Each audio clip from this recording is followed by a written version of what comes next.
Hey, this is Mark, and in today's podcast, we're going to answer the question, is this emotional neglect even if he doesn't mean it? He being the ASD husband. This podcast is for neurotypical wives that may be suffering from Cassandra syndrome. Now, this is one of the hardest conversations we'll have in this podcast series because it asks you to name something you may have been minimizing for a long time. Many of the women that I work with online, they wrote in saying things along the lines of, I don't want to be unfair. I know he doesn't mean to hurt me. I feel guilty even thinking this. And yet, something still hurts. So today we're going to talk about emotional neglect, what it actually is, what it looks like in neurodiverse marriages, and why intent does not cancel impact. Before we go any further, I want you to pause with me. Notice your breath. Notice where your body feels supported. And remind yourself, naming something doesn't mean blaming someone.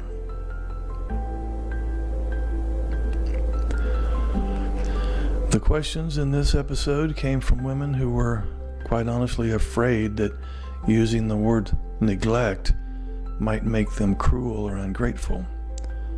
So if you've had that fear, you're not alone. Here's question number one that has been summarized. What exactly is emotional neglect? Emotional neglect is the ongoing absence of emotional responsiveness in a relationship. It looks like emotions going unacknowledged, distress being met with silence or logic, no follow-up after vulnerability, feeling emotionally alone during hard moments. Neglect is not about abuse or intention, it's about absence. And absence, when chronic, creates real harm. That is Cassandra syndrome. Now, if hearing that brings a wave of sadness, let's pause right here. Sadness is often the first honest emotion when truth is named.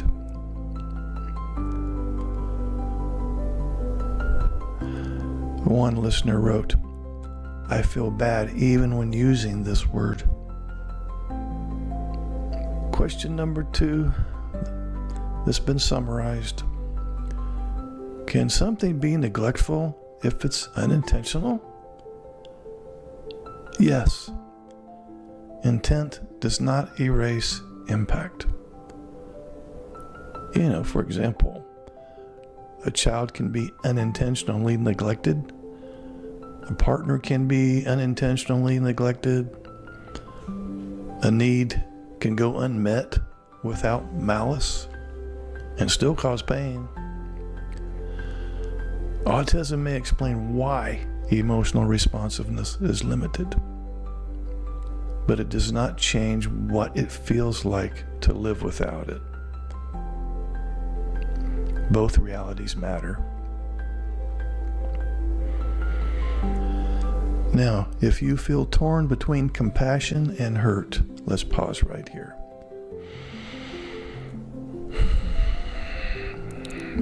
You're allowed to hold both. Several women asked this next question in almost the same words. Here's question three. Again, it's been summarized. How do I know this isn't just my expectations? Well, ask yourself this instead. Do I feel safe emotionally? Do I feel comforted when I'm distressed? Do I feel emotionally accompanied in my life? These are not excessive expectations. They're relational fundamentals. So if those experiences are consistently missing, this is not about preference anymore. It's about deprivation. So if you've been questioning your reality, let's pause right here. Your inner experience is valid data. Another listener asked something very important. What does emotional neglect look like in daily life? Well, it often looks subtle, not dramatic. For example, you stop sharing because nothing changes. You cry alone. You comfort yourself after hard days. You learn not to expect emotional response. And you feel invisible during moments that matter. So over time you adapt. And adaptation looks like strength, doesn't it? Until it becomes emptiness. Now, if you recognize yourself in that list, let's pause for a moment.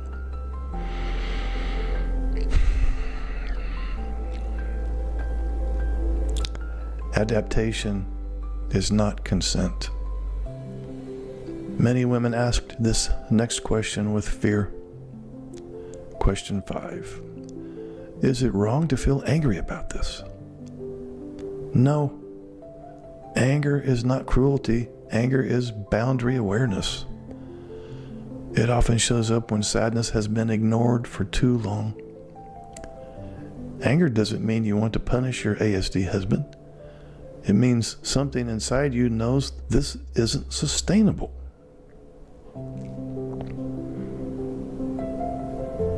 Now, if anger has scared you, place one hand on your chest right now. Breath. Anger is information, not danger. One listener asked this next question very carefully. Does naming emotional neglect mean I have to leave? The answer is no. Naming something gives you choice, not obligation. You don't have to decide anything today. You don't have to leave. You don't have to stay. But you do deserve to stop minimizing your experience. Clarity precedes decision, always. Now, if you feel pressure lift hearing that, notice it. Relief is a signal. Next question. What do I do once I see clearly? Well, you begin by turning towards yourself. That may mean building emotional support outside the marriage, setting internal boundaries, lowering emotional exposure where it harms, seeking informed guidance, stopping self-sabotage. You don't fix neglect by enduring it better.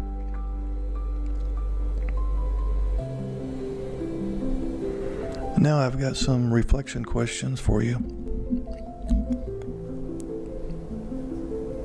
When I'm emotionally distressed, who or what do I turn to for comfort? What emotions do I tend to minimize or hide in my marriage? What does emotional presence look like to me? Where have I adapted in ways that cost me something important? And what truth feels clearer after listening to this episode? Okay, you don't need solutions yet. Clarity comes first. If you've been afraid to name what you've been living with, I want to leave you with this. You can be compassionate and honest. You can love someone and acknowledge harm.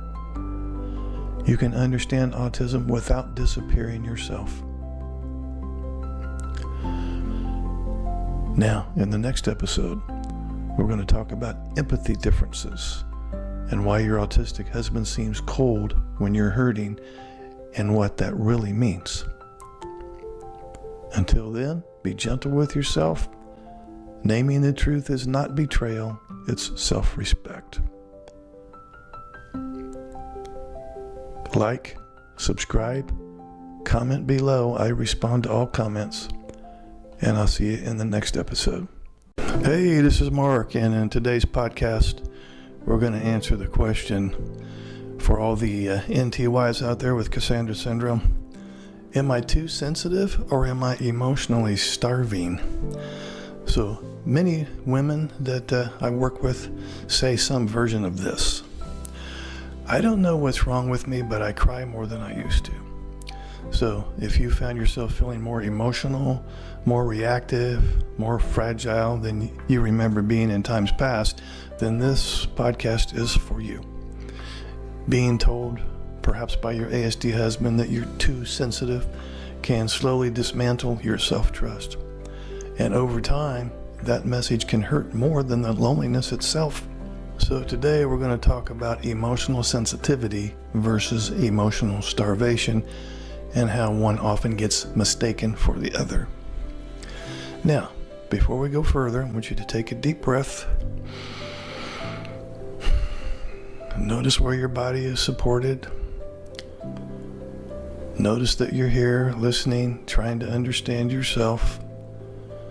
That effort matters. Just a moment to be grounded. Okay. Now, the question in this episode came from women who were basically afraid they might actually be the problem. So if that fear feels familiar, you're in the right place. So let's look at the first question that has been summarized. It basically went like this: why do I feel more sensitive now than I used to?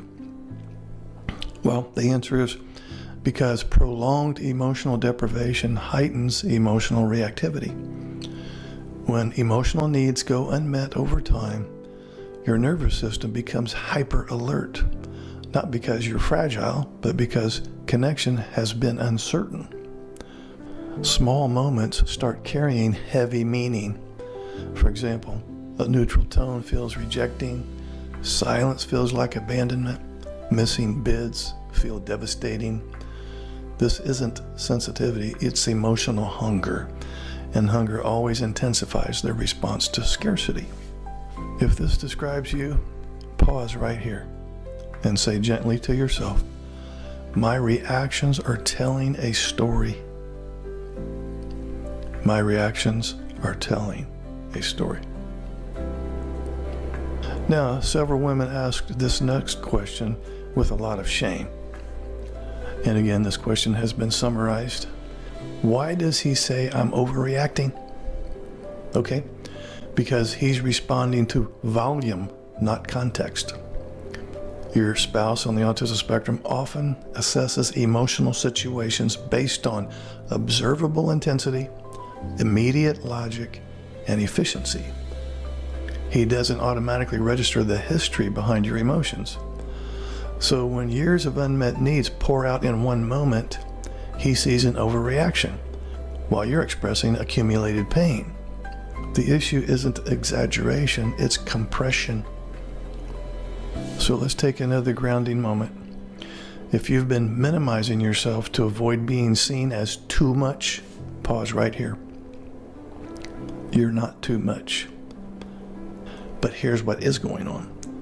You're carrying a very heavy load.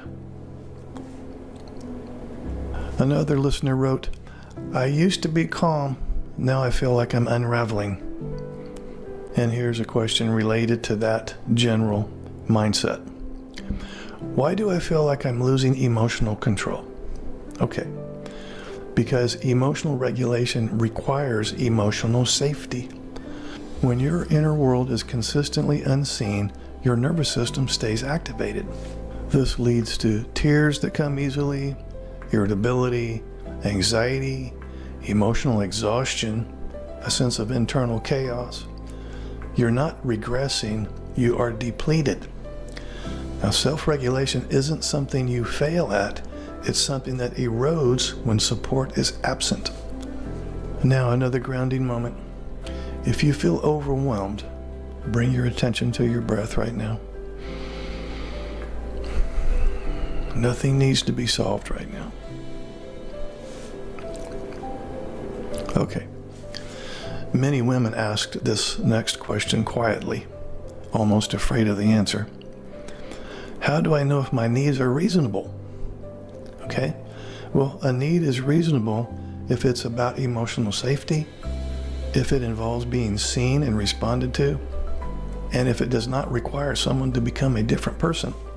So listen, wanting empathy during distress, wanting emotional presence, wanting responsiveness, wanting mutual care is not excessive. What is unreasonable is expecting yourself to thrive without emotional nourishment. Another grounding moment here. If you've been measuring your needs against his capacity instead of your humanity, pause right here. Breathe. Your needs don't need permission. Okay, several listeners asked some version of this next question. Why do I feel needy and ashamed for wanting connection? Well, the answer is because emotional starvation gets mislabeled as neediness and clinginess. When connection is inconsistent, the nervous system reaches harder, seeks reassurance, amplifies emotional signals, and from the outside, this can look like neediness. But from the inside, it's survival. But shame enters when your natural responses are repeatedly invalidated. Now, one listener asked this next question with a lot of fear. What if I am really too sensitive? Okay, well, first of all, sensitivity is not a defect. It's responsiveness to emotional information. So the problem isn't sensitivity. The problem is being sensitive in an emotionally barren environment. Even the healthiest nervous system struggles when emotional cues go unanswered. So your sensitivity isn't the issue. It's the context it exists in. Another grounding moment. If you've been trying to harden yourself, pause right now. Breath. You don't need to become less human to survive.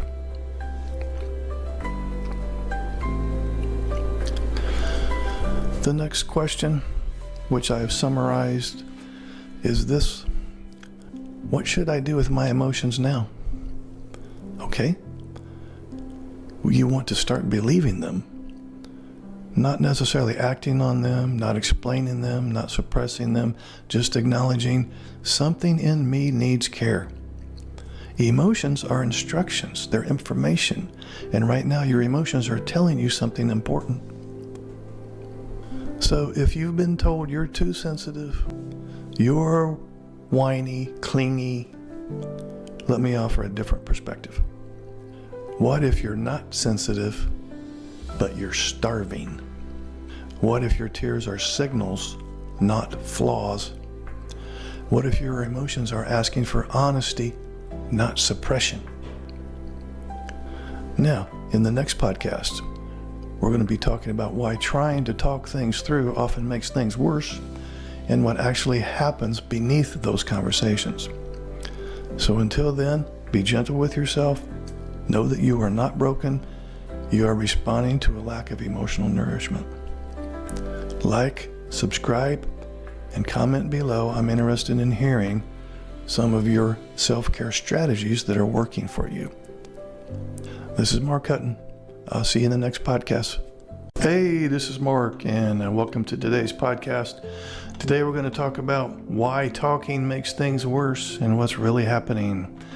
Many women told us they feel confused by this one. The more they try to talk things through, the worse everything seems to get. Have you ever experienced that? So, if you've ever thought, if I could just explain better, or if I could just find the right words, or if he could just understand how much this hurts, and yet every conversation leaves you feeling more alone, more discouraged, more misunderstood, well, this episode is for you. So today we're talking about why communication breaks down, not because you're doing it wrong necessarily, but because something deeper is happening beneath the conversation. So before we get started, let's have a grounding moment. I'd like for you to pause for a breath. Let your shoulders drop if they want to. Notice that you're not in the conversation right now, you're just listening. You don't need to prepare or defend yourself here. Okay.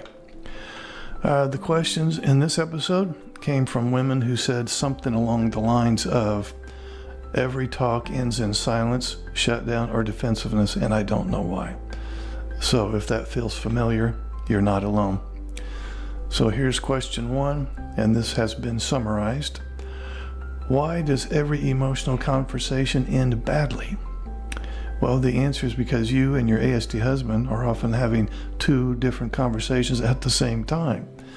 You know, you're speaking from emotion, meaning, history, accumulated pain, but he may be hearing criticism, failure, a problem to fix, an expectation he can't meet. So while you're trying to connect, his nervous system may be bracing, and the result isn't resolution, it's overload. So another grounding moment here. If this brings up frustration, let's pause right now. This isn't because you're bad at communicating, it's because the emotional languages don't match. Deep breath. One listener wrote, I rehearse what I want to say for days and still it goes nowhere. Okay. Here's our next question, which has been summarized. Why doesn't explaining it better help? Well, the answer is because clarity doesn't resolve capacity limits. We're talking about capacity limit in your ASD husband. You may be choosing your words carefully, you're staying calm, you're giving examples, you're trying not to blame. But if your ASD husband struggles to process emotional information in real time, more explanation increases cognitive load.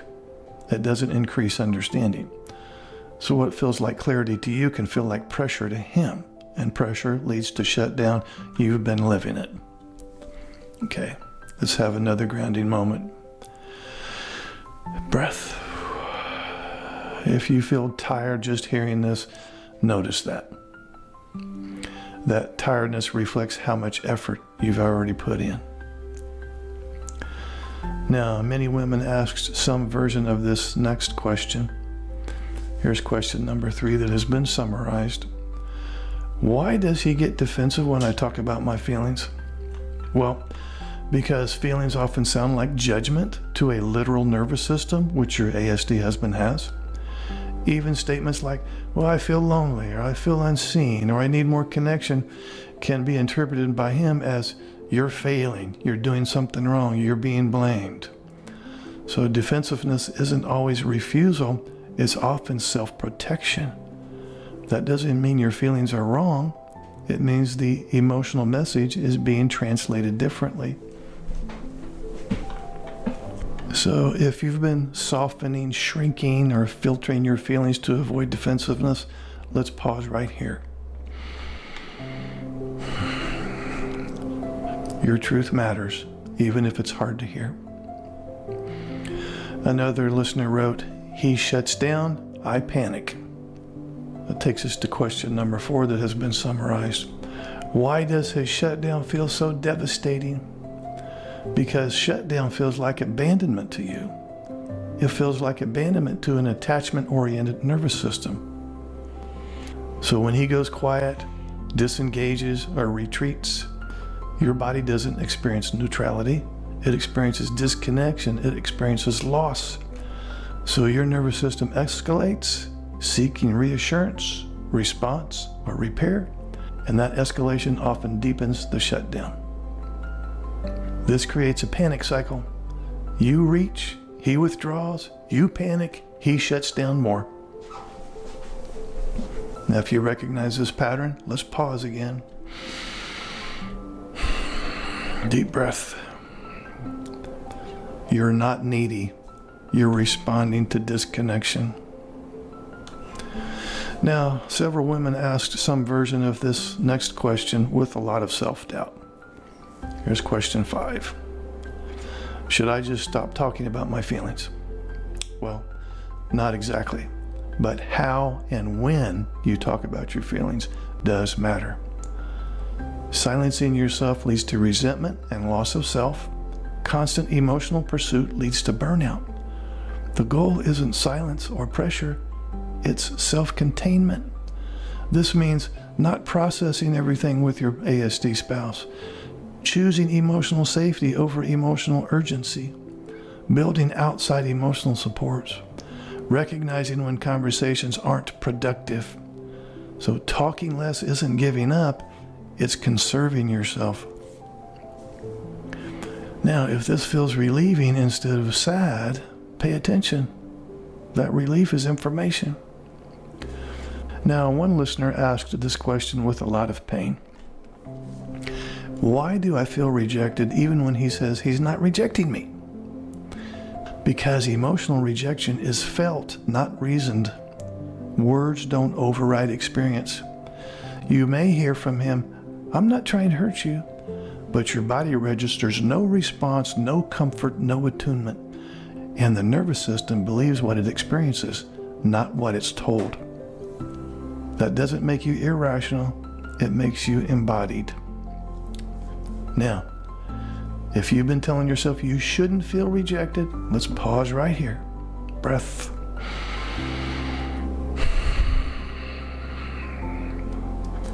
Your feelings don't need approval to exist. Question 7. What should I do instead of trying to talk it out? Okay, start by shifting from persuasion to protection.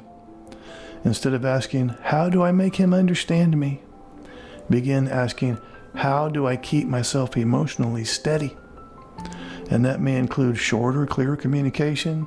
It might include lower emotional exposure, maybe processing feelings elsewhere, setting internal boundaries, letting go of being understood in every moment. Understanding isn't the same as healing. Now, if you've been exhausting yourself trying to communicate, I want you to hear this. You didn't fail. You weren't unclear. You weren't asking too much. You were trying to meet your emotional needs in a system that couldn't consistently hold them. Now, in the next episode, we're going to talk about emotional neglect, what it looks like, why intent doesn't erase impact, and why naming it matters. Until then, be gentle with yourself. You've been trying very hard to be understood. Now it's time to focus on being protected. Please like, subscribe. I will answer any and all questions in the comment section. I also have several Amazon books available to help you. The link will be in the description and pinned in the comment section. Thank you. God bless. Hey, this is Mark Hutten, and welcome to the Cassandra Syndrome podcast. Today, we're going to look at loneliness inside marriage, the grief no one talks about. So, before we begin today, I want to acknowledge something important. That loneliness inside marriage is one of the most painful experiences a human being can have, and one of the least talked about. So, if you're listening to this while sitting next to your husband, or while lying awake in bed after another quiet evening, or while going about your day, functioning on the outside and unraveling on the inside, you're not weak for feeling this way. You're responding to something real. And most of the listeners are neurotypical wives married to a husband on the autism spectrum. And in no way do I want to make you believe that somehow I think your husband is defective or flawed or a bad person. I'm sure he's a very good person, but he has some blind spots due to the traits of ASD. So today we're talking about loneliness inside the marriage and why it hurts so deeply and why it often turns into depression and why so many women blame themselves for it. So before we go further, I'd like for you to pause with me for just a little bit. Gently place your feet on the floor. Now notice the chair or couch supporting you. And take a slow, deep breath in and let it out slowly.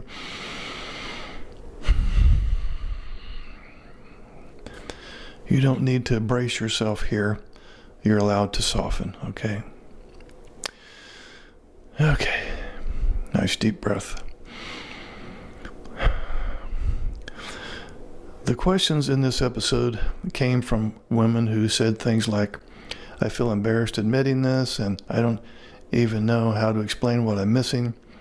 So if you hear your story in these questions, you're not alone. So, by the way, I have summarized these questions. The first one is, how can I feel this lonely when I am married? Well, because emotional loneliness has nothing to do with proximity and everything to do with connection.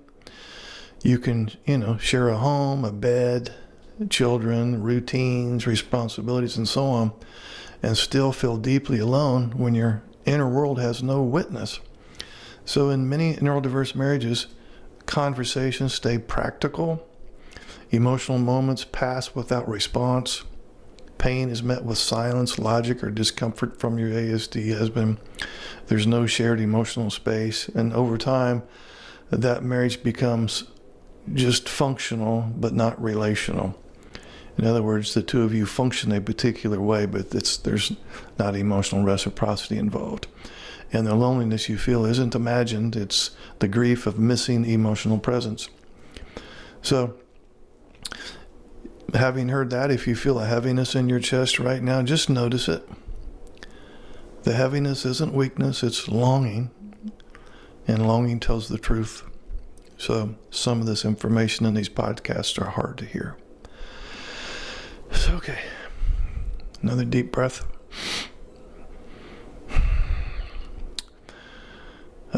One listener wrote, I feel lonelier married than I ever felt single, and that scares me. And so here's some questions related to that phenomenon right there. So question 2 from one of the ladies on this channel, and feel free to comment underneath this video too with your questions, and it'll be in the next podcast. She asks, why does this loneliness hurt so much? And the answer is because your nervous system is wired for emotional attunement. As a neurotypical woman, your body expects emotional responsiveness, shared meaning, empathy during distress, and being emotionally held during hard moments. You may not be getting that from an ASD husband. So when those needs go unmet repeatedly, your nervous system just experiences as we'll just call it attachment threat. This is why loneliness doesn't feel mild or manageable, it feels existential. It's not just, I wish things were better, it's something essential is missing, and I don't know how to survive without it. So, if that little verbiage right there feels intense, slow your breathing, inhale gently through your nose again, exhale through your mouth a little longer. Your body is responding normally to emotional deprivation. And I'm going to throw in some of these little grounding moments throughout, because I would like for this not just to be some kind of educational thing or a series of bad news. I want this to also be kind of meditative and relaxing for you as well as we work through this together. Several women asked this question with a lot of guilt. And again, I have summarized these questions. Question number 3 is, why do I feel guilty for being lonely? Isn't that a hell of a note, feeling guilty for being lonely? Have you ever done that? Well, because you've been taught that gratitude should cancel pain. Yes, you've been taught that gratitude should cancel pain. You may think, I should be grateful he's not abusive. Other people have it worse. He provides, he tries, he means well. Other people like him. He walks fine, works fine, talks fine, has friends. But gratitude and grief can coexist. You can appreciate what exists and still mourn what doesn't. Loneliness becomes shameful only when your pain is repeatedly minimized. by others or by yourself. So, another grounding moment here. If you've been silencing yourself with shoulds, I shouldn't be feeling that way, I should be doing this instead, then pause right here and say gently to yourself with me right now, both my gratitude and my grief are allowed. Okay. Another listener asked something that many women are afraid to say out loud, but we're going to talk about it now, and that's question 4. Why do I feel emotionally abandoned? And that's just a summary of a very long question, but that's the essence of her question. And the answer is because emotional abandonment doesn't require leaving. You can feel abandoned, and he's right there next to you. So emotional abandonment happens when your emotions aren't noticed, when your distress doesn't evoke care from your ASD spouse, when your inner world goes unacknowledged, when you feel alone in moments that really should be shared with somebody else. So in neurodiverse marriages, this abandonment is often passive and unintentional coming from your ASD spouse. But that doesn't make it less painful. You may even have the thought, yeah, there's no malicious intent coming from him, he just has blind spots. Well, that's true, but the pain is still there. Your heart experiences absence the same way regardless of intent. Now, if you felt alone in moments when you most needed comfort, let that truth be acknowledged right here. You don't need to justify it. So here's question 5 that's been summarized. Why is my loneliness turning into depression? Well, that's usually because unresolved loneliness eventually collapses inward. At first, loneliness feels like sadness, longing, hope that things will change. But over time, when connection doesn't come, your nervous system stops reaching for it. That's when loneliness becomes emotional numbness or hopelessness, helplessness, fatigue, loss of motivation, a shrinking sense of self. So depression in this context isn't a chemical flaw, like you don't have enough serotonin or something. It's a relational injury.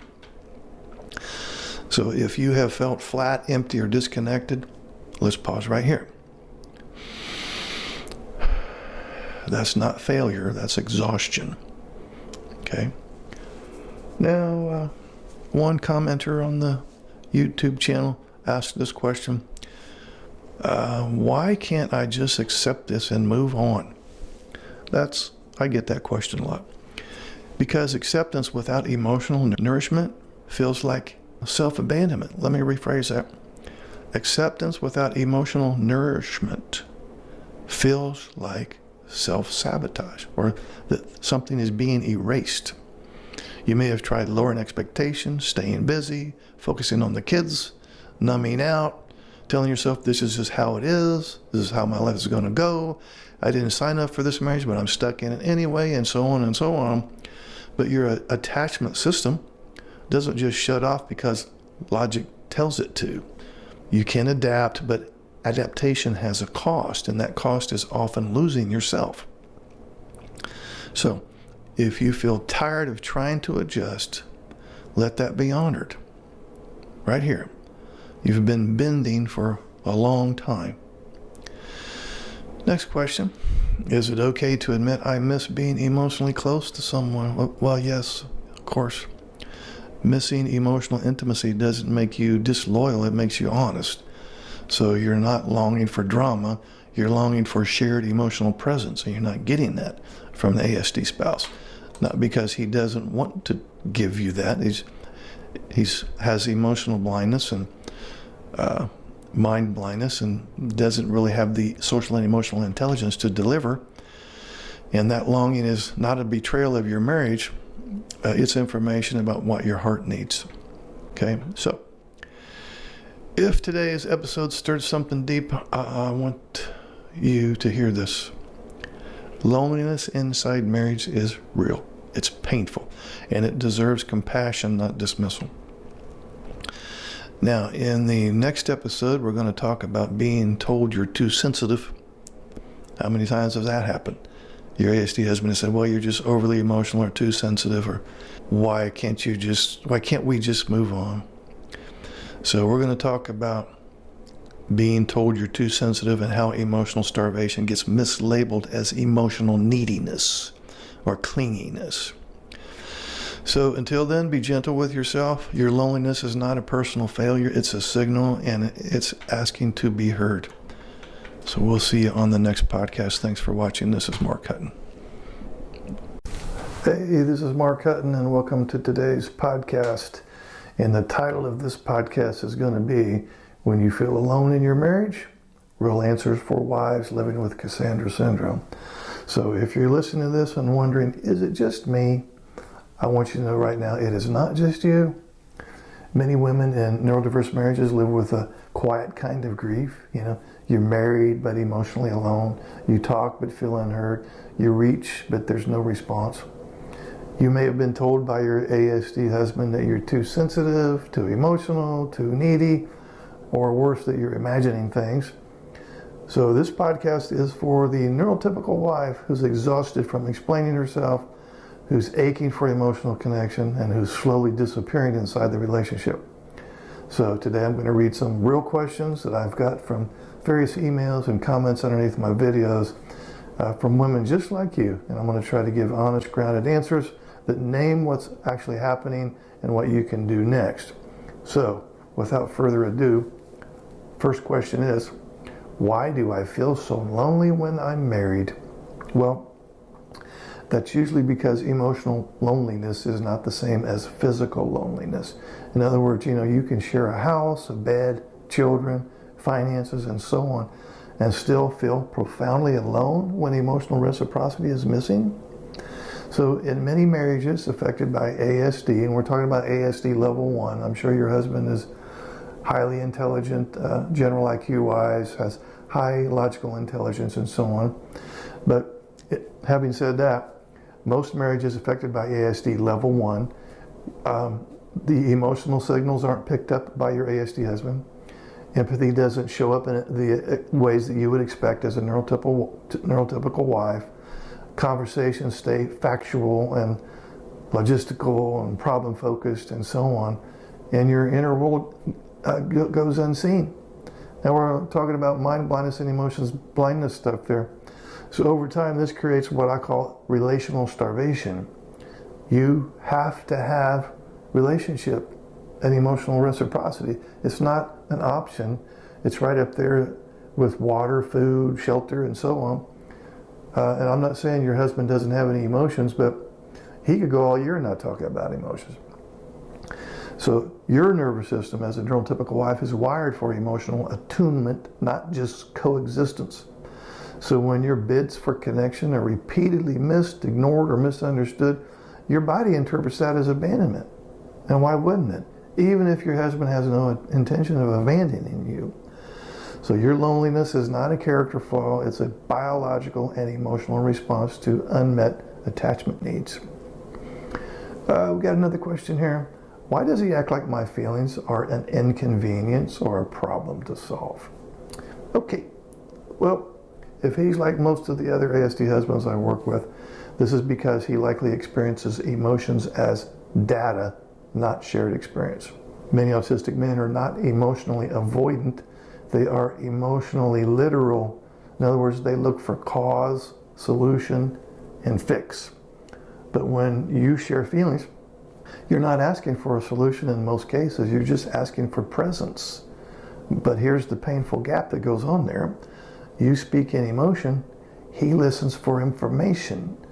So when he offers logic, advice, or defensiveness, it can still feel dismissive, even though in his mind he's trying to be helpful, right? And this mismatch becomes devastating over time because emotional validation is not optional for neurotypical wives, it's essential. Next question here. I feel invisible. Is this emotional neglect? So that's an interesting. So is invisibility technically emotional neglect? I would say yes. And naming it for what it is, I think, is important. So emotional neglect doesn't always look like cruelty, right? Sometimes it looks like forgetting important emotional moments, maybe not asking follow-up questions, failing to notice distress until it's so extreme that, a 2-year-old child would notice it, responding neutrally to your pain. So intent does not erase impact. You can acknowledge autism and acknowledge emotional neglect at the same time. Both can be true, and your pain doesn't need permission to exist. That's what I have to say about that. Next question. Why am I anxious and depressed all the time now? Okay, well, you and about every other Cassandra syndrome sufferer out there. That's because your nervous system has been living in chronic emotional uncertainty for how many years? How many decades? So when emotional connection is inconsistent or absent, which it usually is to some degree or another when you're married to an autistic husband, you begin to second guess yourself. You scan signs of rejection. You probably over-explain or over-accommodate or over-function. You may suppress your needs to keep peace. And this leads to anxiety, hypervigilance, depression, hopelessness, loss of self, emotional exhaustion, and that's the short list. But this is not weakness. This is what happens when attachment needs go unmet for too long. Great question. Moving on here. When I try to explain how lonely I am, he gets defensive or shuts down. Why? Okay, well that sounds very familiar. Because your pain sounds like an accusation to his nervous system, and he processes that literally. Think of it like this. Autistic shutdown is not manipulation, it's overload. That doesn't mean, that you should stop expressing yourself. It means communication must change form, though, not necessarily disappear. So instead of saying, let's come up with an example, you might say, you never care about how I feel. You may want to try something along the lines of, when I share something emotionally and don't get a response, my body experiences loneliness. I'm not blaming you, I'm explaining my experience. So that still doesn't necessarily guarantee change on his end, but it does reduce misinterpretation a bunch of the time. Okay? Great question. Next one. Is it wrong that I need emotional intimacy? No, of course not. It's human. But, people have been suffering from Cassandra syndrome for so long, they begin to wonder if I'm just too emotionally needy. Am I being unreasonable? So no, you're not asking too much. You're asking for what marriage typically promises. The real question here is not whether your needs are valid, but whether your husband is able, willing, and supported enough to meet them in some form. And if not, then you need some other kind of support outside of the marriage. I'm not talking about cheating or divorce or separation or anything like that. But you need, if this is what you're experiencing, you need some support, not just silence coming from him. Next question. What if I've lost myself trying to make this marriage work? Well, that would be right in tune with all the other Cassandra syndrome sufferers. They feel like they have lost a part of themselves. And if this is going on, then it's time to stop abandoning yourself. Many neurotypical wives that I work with, they become translators, emotional regulators, the meltdown managers, lone adults in the marriage. They're with somebody who is a solo player who just happens to be married. So you may have shrunk, quieted, numbed, or adapted beyond recognition. But healing becomes when you recenter yourself, and what I mean by that is your reality matters, your pain is real, your needs deserve space, so you don't have to leave to reclaim yourself, but you do have to stop disappearing. I hope that makes sense. So we're going to go on here to the next one. What should I focus on right now? Well, that's the question I like to hear, because that kind of question gets you unstuck from the past. So 3 things, no more, no less really. Here's what you should focus on right now. Validation is number 1. Stop questioning whether your pain is real enough. The second one would be support. You can't do this alone. You need outside emotional mirrors. And the third and final would be boundaries. Not necessarily ultimatums, but emotional self-protection. So you're not broken, you're not weak, you're basically just responding normally to an abnormal emotional environment. I know this isn't the marriage that you signed up for, but at risk of sounding like I'm trying to defend your ASD husband, he didn't sign up for autism either. You've been dealt a poor poker hand, and what we want to do now is figure out how to play this poker hand, this very poor poker hand, the best way that I can. So if no one has told you this yet, let me be the first one. Your loneliness makes sense, your grief is real, and your voice deserves to be heard. So whether your marriage evolves, stabilizes, or changes direction, you matter in the story. You don't have to choose between compassion for your husband and compassion for yourself. There's room for both. So that's probably all we're going to do with this today. I'm going to start doing these podcasts on a regular basis. We're going to turn it into a series. And I'm looking at my notes ahead of time here just to let you know what's coming up. This is the first podcast in this series. And I'm looking at, we have a second podcast coming up that's going to be What is Cassandra Syndrome and Why No One Believes You. The third series is going to be Loneliness Inside Marriage, the grief no one talks about. The next one is going to be Am I Too Sensitive or Am I Emotionally Starving? I got another one that I'm going to do that I've yet to do, but we're going to call it Why Talking Makes Things Worse and What's Really Happening. So that's going to be some podcasts in just phase 1 of this series. I have several podcasts coming up in phase 2 and phase 3. Yeah, I'm looking at my notes as we speak. So I've got a bunch of agenda here for future podcasts. We'll wrap this one up for today, though. Thanks for listening. Please like and subscribe, and please comment below this video because I'm going to use your comments and your questions for the upcoming podcasts. Okay, this is Mark Hutten. God bless. Talk to you again soon.